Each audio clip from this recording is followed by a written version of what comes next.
ચેલેન્જનો 8મો દિવસ અને ફટાફટ નીકળી ગયા આપણે જામનગર બાજુ, કારણ કે શ્રીખંડ માટેનો લચકો લેવા જવાનો હતો. તો ફટાફટ નીકળી ગયા. આ લુક કેવો લાગે છે કોમેન્ટ ઠપકારી દો. અને પછી શું ફટાફટ આગળ ગયા તો વૃક્ષો વાવેલા હતા સદભાવના વાળાના, અને મસ્ત મજાના વૃક્ષો વાવ્યા હતા સાહેબ. આ વૃક્ષો ઉગશે એટલે આપણે છાંયો આપશે, નકર તો જો તડકો આપણે ખાવાનો છે, ચશ્મા બોસમાં લગાવવા જોઈએ.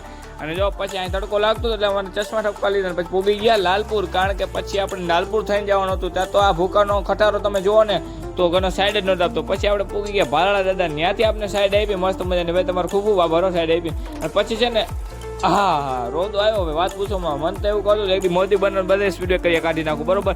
પછી ફટાફટ નીકળી ગયા તડકા સાંય ખાતા, અને આપણે પૂગી ગયા સીધા જામનગર ચોકડી. અને જામનગર ચોકડી પછી આપણે જવાનું હતું અંબિકા ડેરી, અને અંબિકા ડેરીમાં સીધા પૂગી ગયા. અને કાકાએ કર્યો ફોન કે હાલો ભાઈ અમારો મચકો દઈ જાઓ. અને પછી ફટાફટથી આવી ગયો આપણો મચકો. પણ એ પહેલાં એને મીઠાઈ નથી થઈ, થોડી ઘણી મીઠાઈ ઠપકારીને અહીં ચોકલેટ પડી હતી. પણ ચોકલેટ તો દુનિયાની હતી, પણ દેવી કે ને તમે સમજી શકો બરોબર.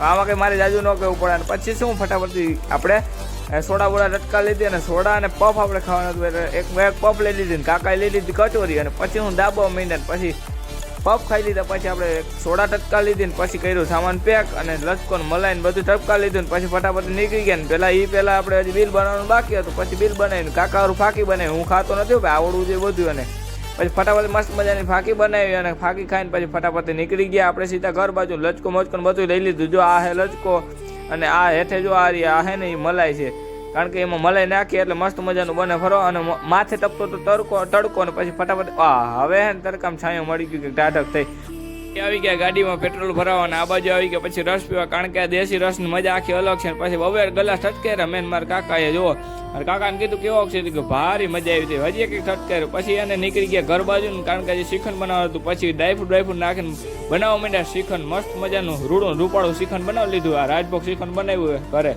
અને આ બાજુ સૂર્યાસ્ત થાય છે, ને આ બાજુ સૂર્યોદય થાય છે. જોવું મારા વાલીડા ફોલો બોલો ટપકારી દઉં.